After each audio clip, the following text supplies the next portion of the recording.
gue sebenarnya nggak butuh 29 orang lainnya untuk say no, tapi butuh satu orang teman yang bisa untuk ngeliat, yakinin gitu ya ngeyakinin sebenarnya pilihan gue sendiri aja gitu, sebagai pembenaran doang betul, sebenarnya. ngerti. Validasi doang. And then Yeah. oke, saat itu gue mutusin untuk I think creative industry mungkin path yang mau gue ambil. Welcome to FinFolk Podcast, the show that will give you new ideas about money, financial planning, investments, and growth hacking in a fun way.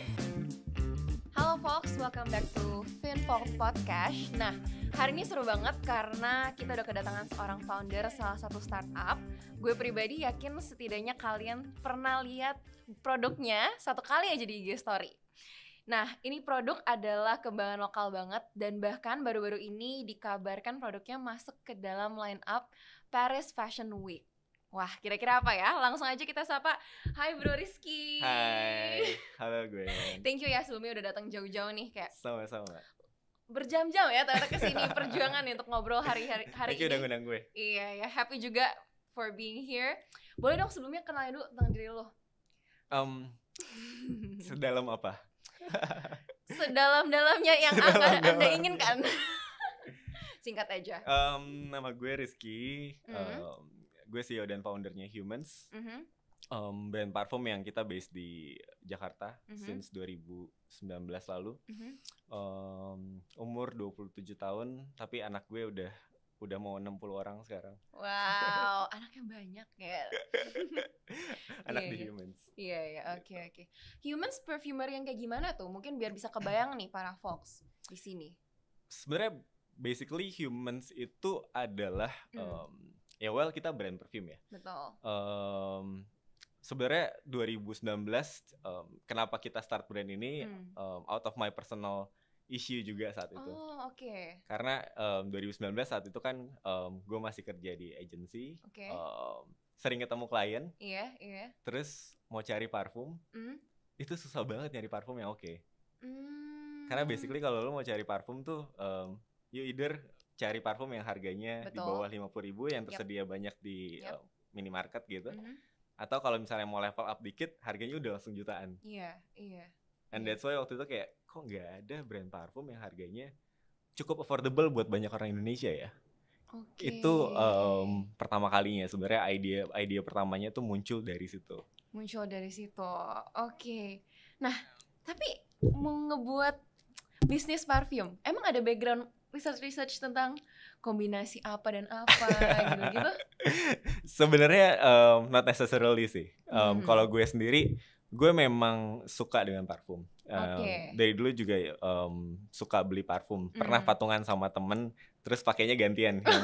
Yang lagi mau ngedate yang pakai parfumnya. Wow, kok tapi kalau background di perfumery sendiri sebagai certified perfumer gitu enggak. That's why kita partnership sama perfumer kayak gitu. Oh, oke. Jadi ya bisa ya sebenarnya mau buat bisnis yang kayak memang beda sebenarnya sama apa yang kita pelajarin, tapi we can partner sebenarnya gitu juga salah satu caranya ya. Oke. Mungkin sebelumnya nih kita penasaran, apakah Bro Rizky memang dari awal lulus kuliah langsung oke, bangun Humans deh, atau perjalanannya tadi kan udah sempet disinggung dikit tuh agency. Kenapa akhirnya memutuskan berani ambil putar banting setir lah gitu, dari kerja sama orang tiba-tiba yaudah bangun bisnis sendiri gitu. Jadi sebenarnya gue itu kan lulusan teknik. Jadi gue tuh gue ambil S1 tuh jurusan teknik geologi di ITB di Bandung. Geologi perminyakan. Perminyakan. Sekarang kerjanya di perminyak wangian. Iya bener sih. terus nggak jauh-jauh banget. Cuman saat itu gue udah lulus.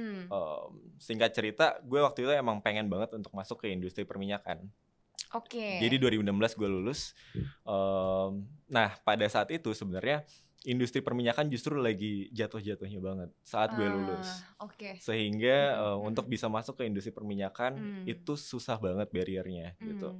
Dan dari satu angkatan gue mungkin saat itu nggak ada sama sekali yang berhasil gitu. Jadi in the end gue mutusin buat cari sesuatu yang lain yang bisa gue senengin. Nah saat itu gue sebenarnya senang blogging, senang nulis. Dulu masih zamannya blogging. Iya, ada tuh museumnya. Ada museumnya. Jadi ya singkat cerita gue cari apa ya yang bisa gue kerjain, yang bisa menghasilkan, tapi bisa belajar juga something else. Dan saat itu gue temu bahwa ada nih satu kerjaan namanya copywriter gitu. So that was my first job sebagai internship copywriter di Bandung gitu. I see. Oke. Jadi Bro Rizky emang asalnya dari Bandung juga ya? Asalnya enggak sih. Sebenarnya gue sendiri dari Jakarta. Cuman emang karena kuliah di Bandung dan sempat kerja di Bandung lama. Iya. So your first job adalah copywriter. Internship copywriter. Dari situ kerja di agency. Sebenarnya saat itu kan kerjanya di brand. Jadi saat itu kerja di brand sepatu sebagai internship copywriter gitu kan. Nah, lucunya sebenarnya waktu itu kan cuma ya udah ngisi kekosongan doang kan. 1-2 bulan ditawarin project magang copywriter kayak gitu. But I fell in love saat itu ketika udah ngerjain copywriting selama 2 bulan. Karena biasanya gue tuh nulis untuk diri gue sendiri. And this time gue nulis buat orang lain. Puitis kayaknya nih. terus. This time gue nulis buat orang lain dan orang lain tuh respon dan gue happy karena orang lain bisa ngerespon tulisan gue gitu kan. Dan itu pertama kali gue abis itu setelah di bulan kontrak gue mau beres, gue dapat offer dari salah satu company pertambangan lah yang cukup gede gitu. Dan dari company lama gue yang di gue tempat magang copywriting itu offer juga untuk bisa lanjut full time. Nah, jadi ada 2 opsi nih. Itu pertama kalinya sebenarnya gue tahu saat itu ketika gue milih yang kiri gue gak akan bisa balik lagi ke kanan. Kalau gue milih yang kanan gue gak bisa balik lagi ke kiri. Dan gue tanya itu lebih dari 30 orang. 29 orang bilang ya pertambangan lagi lo bego kali milih yang karena kan lo basicnya di sana gitu kan. Udah ngerti lah kurang lebih ya. Tapi ada satu orang nih yang kemudian sekarang jadi partner gue juga di Humans. Dia bilang kayaknya lo lebih happy deh selama 2 bulan terakhir gue lihat lo gitu. And then gue sebenarnya nggak butuh 29 orang lainnya untuk say no, tapi butuh satu orang teman yang bisa ngeliat yakinin sebenarnya pilihan gue sendiri aja gitu sebagai pembenaran doang sebenarnya.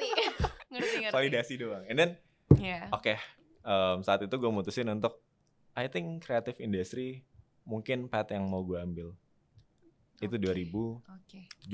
Berarti ya lumayan beda ya kalau orang pikir ambil jurusannya perminyakan tapi habis itu banding setir beda banget. Copywriting lagi awalnya gitu ya. Iya. Tapi menarik. Tapi itulah awal mula akhirnya bisa berujung ke sini gitu ya. Yang akhirnya open doors untuk kayak opening, kayaknya gue butuh kayak ada produk yang butuh diciptakan deh gitu. Yes. Itu sebenarnya ya itu pertamanya. Tapi saat itu ada gue nggak pernah punya ide untuk gue one day akan jadi seorang awalnya enggak gitu ya. Founder dari brand perfume gitu. Iya. Gitu.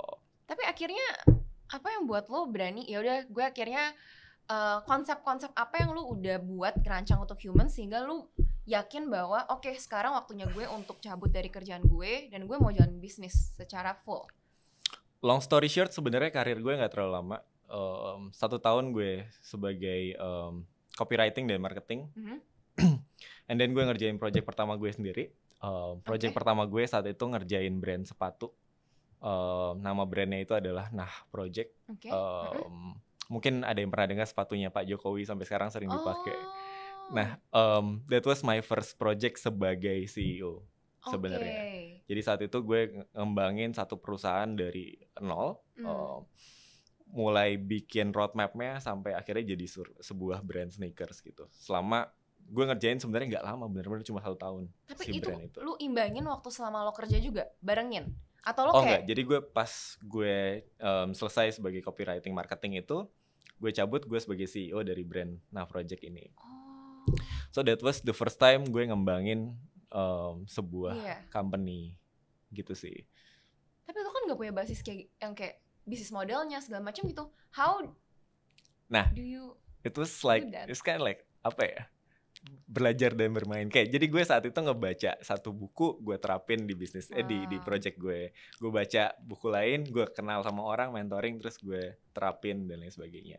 Dan to think about this, sebenarnya bahkan circumstances tentang bisnis itu kan berubahnya cepet banget ya. Iya. Kayak apa yang gue terapin 3 tahun lalu, 4 tahun lalu tuh nggak relevan lagi sekarang gitu. Kalau dulu orang ya harus bisa prominent di Instagram, sekarang nggak harus, lo bisa prominent only di TikTok doang maybe, benar. Atau di mana, di YouTube, di segala macam. Dan saat itu setelah gue sadar itu, gue sadar bahwa apa yang gue ciptakan pada saat itu bisa jadi sesuatu yang baru yang bahkan orang-orang pun masih dalam fase belajar juga gitu. Jadi ya saat itu gue belajar dan gue create my own formula. Akhirnya gue tahu nih bahwa kayaknya gue bisa deh kalau misalkan ngebuat sebuah brand dari nol, dari zero sampai ke nemuin produk market fit-nya dan deliver itu ke market selama produk itu emang dibutuhkan oleh market. Dari sepatu pindah ke humans gimana? Nah itu kan saat itu makanya gue sebagai CEO dari brand itu 2018 gue mutusin buat resign. Saat gue resign dari CEO dari Nah Project, agak luntang-lantung sebenarnya sebagai gue abis itu bikin sebuah agency. Tujuan dari agency ini sebenarnya kita kasih nama agency ini adalah Effective Creative, dimana kita ngebantu banyak UMKM untuk bisa scale up dengan formula yang gue pelajarin dari Nah Project kayak gitu, yang gue ciptakan dari Nah Project. And then saat itu baru mulai ide yang tadi muncul, dimana kok nggak ada ya brand parfum yang bisa punya prestige di market Indonesia gitu. Dan lahir Humans saat itu. Berarti gitu. Kalau dari segi kayak produk konsep, apa yang membuat lo yakin Humans tuh bisa beda dari yang lain?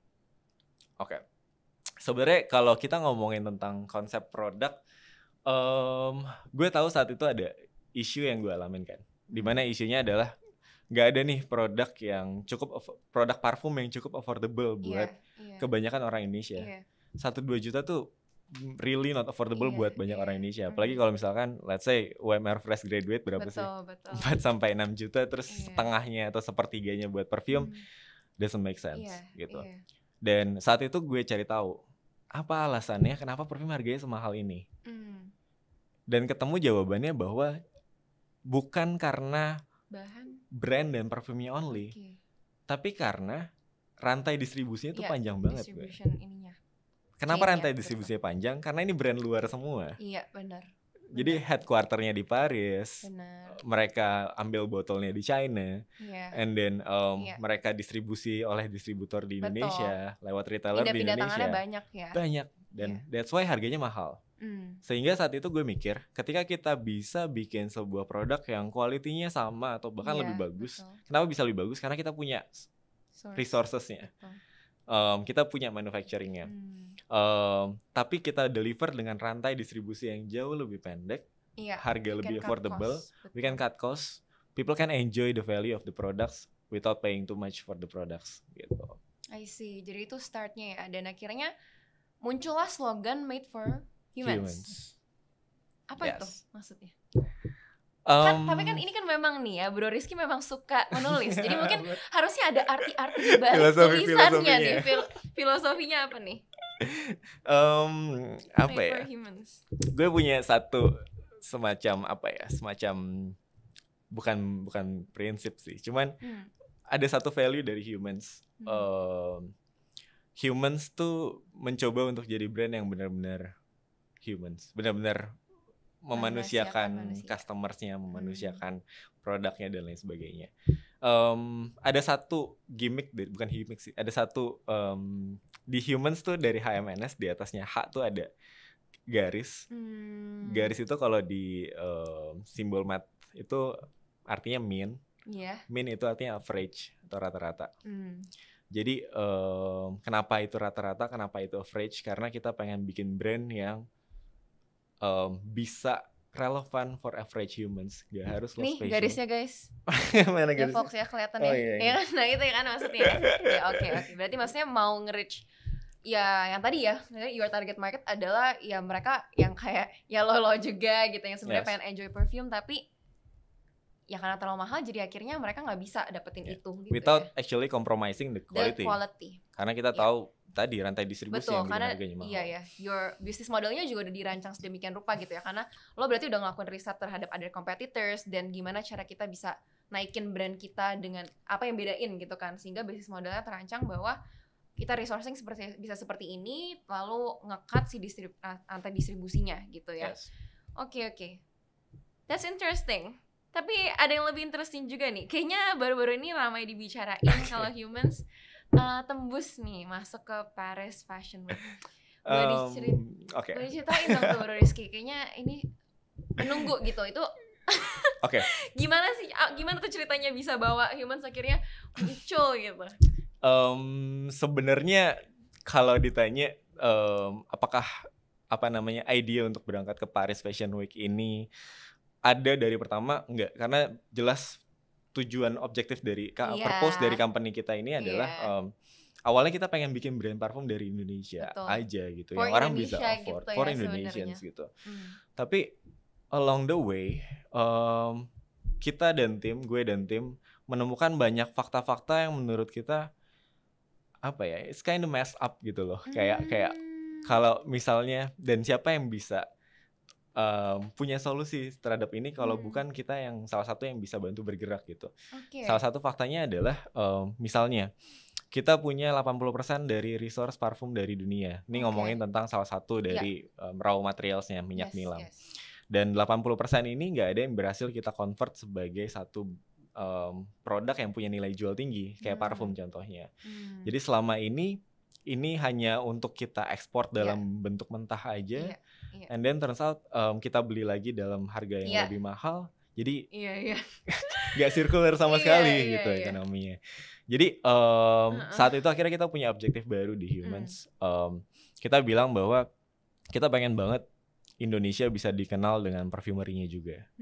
So instead of cuma sebagai pensuplai bahan baku untuk parfum, kita mau mengenalkan parfum dari Indonesia pelan-pelan ke seluruh dunia gitu. Karena we don't have that yet. Kita masih belum dikenal terhadap itunya. Dan apakah yang kita lakukan ini sebuah achievement? Sebenarnya sih enggak juga. Malah kita ngelihat ini justru sebagai ini langkah awal dan ini kayak tantangan baru awal gitu ya. Gitu. Berarti ya akhirnya muncul sebuah harapan baru gitu ya melalui bisnis Humans ini tuh. Yang awalnya ya udahlah Indonesia dulu aja gitu kan. Karena emang karena ngerasa bahwa ya kita aja kan, maksudnya juga lumayan belum maksudnya sulit untuk afford harga segitu karena kan itu dari luar. Kalau orang luar kan mereka juga punya produknya sendiri. But then you see another fact bahwa ternyata ya banyak resource-nya dari kita ya gitu ya. Terus ujungnya balik ke sini lagi gitu kan, dengan diproses di sana dikasih ke sini lagi, makanya cost-nya berkali-kali lipat. Jadi itulah salah satu berarti your goal ya dalam beberapa tahun ke depan ini. Goal yang baru diciptakan untuk kenalin parfum Indonesia di international. Tantangannya apa nih untuk bisa ngirimin ini waktu itu pas mau tampil di Paris Fashion Week? Well, banyak banget tantangannya sampai gue nggak.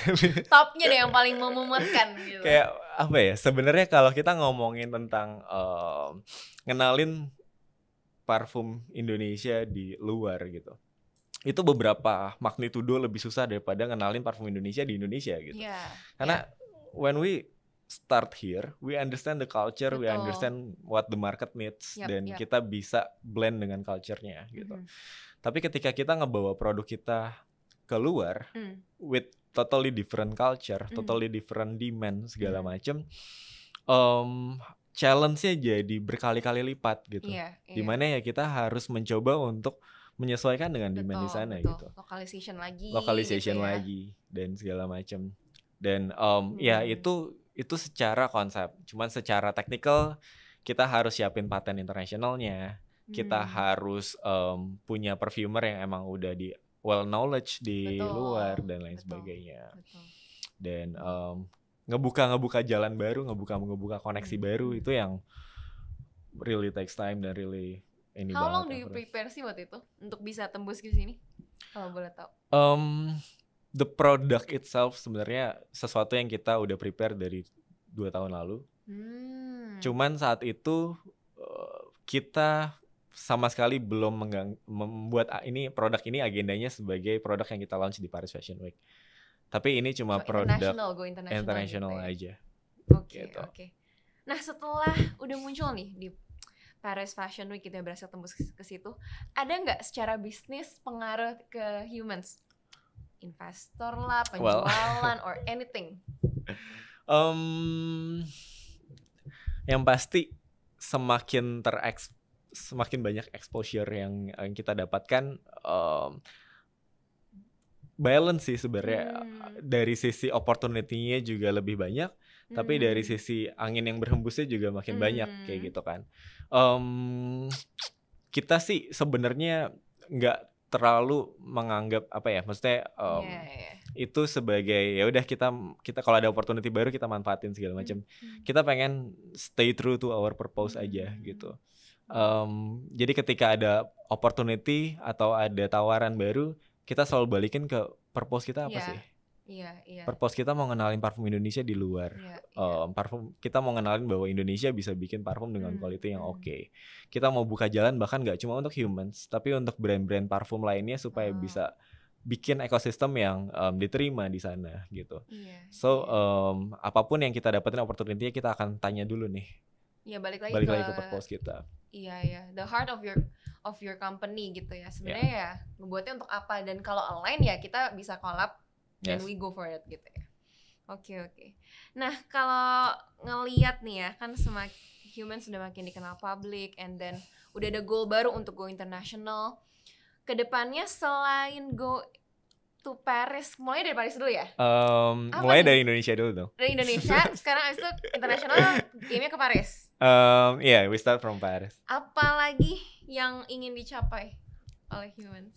Oke. Sebenarnya sih satu hal yang kita rasakan penting untuk kita lakukan. Kita ngelihat Indonesia itu sekaya itu dengan berbagai macam culture-nya di setiap ini. Bahkan nggak cuma culture-nya, tapi kalau kita ngomongin tentang tanaman endemik misalnya yang bisa diproses sebagai parfum. Indonesia tuh punya setiap kota itu punya sendiri gitu. Kebayang. Jadi pengen banget sebenarnya kita bisa jadi media untuk daerah-daerah lokal untuk bisa create masing-masing produknya sendiri yang represent daerahnya itu sendiri gitu. Keren. Kita sebut itu sebenarnya Project Humans of Indonesia. Di tahun ini kita akan start dari Humans of Bali dan Humans of Flores. Gue udah mengimajinasikan gak sih kayak produknya, desainnya kayak gimana, terus ditaruh di airport, wah keren, dijadiin oleh-oleh Indonesia. Keren ya. Semoga ya bisa dipertemukan dengan orang-orang tepat dan opportunity yang tepat juga. Amin. Ya untuk bisa mencapai itulah. Karena sama-sama kita bisa jadiin Indonesia juga bisa lebih berkembang gitu ya, dari bisnis-bisnis yang muncul di seluruh Indonesia gitu, dan bisa go international. Nah mungkin terakhir banget nih sebelum kita tutup ngobrol-ngobrol hari ini gitu, boleh nggak Bro Rizky share mungkin 1, 2, 3 kunci utama lo yang menurut lo membuat lo bisa menjalankan human sampai hari ini gitu, dari semua proses yang lo pernah ada gitu, kunci sukses atau kunci tips gitulah gitu ya, yang beda gitu sama orang-orang yang kayaknya ini deh reason kenapa gue bisa keep going sampai hari ini. 3 kunci utama biar berbeda gitu ya. Oke. Mikir ya. Banyak soalnya. Sebenarnya sih kalau kita ngomongin kunci utama ada 3 gitu. Coba 1 ya. 1 dulu boleh lah. 1 ya. Kita coba 1. 1 ya 1. Gue langsung blank sih kalau misalnya ngomongin kunci. Cuman gini. So many people are afraid untuk kunci pertama tuh sebenarnya leap of faith. Iya. Ketika gue ada di titik ini saat ini, mungkin lompatan leap of faith yang gue alamin tuh mungkin udah ada 6 kali 7 kali. Pas pertama kali gue decide untuk ninggalin ninggalin program studi yang gue pelajarin 4 tahun. Pas pertama kali gue decide untuk resign dari brand yang gue kembangin sendiri. Pertama kali gue decide untuk stop agency yang gue kerjain untuk fokus ke humans. So many leap of faith yang gue lakuin. Betul. Gitu. But in the end kita nggak pernah tahu sebenarnya justru yang memperlambat kita untuk find out apakah itu belong untuk kita atau enggak. Kadang kita ada di ujung dari mau lompat, tapi kita nggak lompat untuk finding that out gitu. And life is too short untuk nggak ngelakuin leap of faith gitu. Dan I don't speak this for everyone. Menurut gue banyak juga orang-orang yang tidak punya privilege untuk bisa lompat kayak gitu. That's why menurut gue I think the opportunity is going to happen. Mungkin yang merasa bahwa nggak sekarang waktu gue untuk lompat, it's okay. But I think there will be one time in your life when you have opportunity untuk bisa. And you have to take the leap. Gue one of the blessed people yang bisa ngelakuin beberapa kali leap of faith dan bisa belajar dari apa yang gue lompati gitu. Itu satu. I did that a lot. Gue sering I saw those like turns waktu lo cerita kayak lo, gue dari sini gue nyoba ini. Wah berani juga nih orangnya dalam hati tadi pas ngomong gitu. Itu satu. Karena itu kedua. Itu satu. Yang kedua adalah kenapa gue believe in that. Karena menurut gue saat ini opportunity dan accessibility untuk orang belajar sesuatu, orang networking, orang dapat mentor, orang dapat investment, itu udah terbuka luas banget melalui sosial media, melalui konektivitas yang kita dapatin sekarang gitu. Sehingga ketika lo mau belajar sesuatu itu udah bukan jadi satu hambatan lagi, karena lo udah bisa dapat akses informasi di mana aja. Yang kemudian menjadi faktor itu kan adalah seberapa lu desire, seberapa lu passionate terhadap pengen belajar itu gitu. Jadi kalau di humans aja gue dalam waktu beberapa bulan kita bisa nemu satu dari cuma 5 orang gue perfumer yang ada di Indonesia. Kita ketemu satunya dan kita berhasil ngajak dia kerja sama. I don't think it's gonna be hard untuk nemuin partner yang bisa bareng sama lo untuk ngerjain mimpi lo gitu.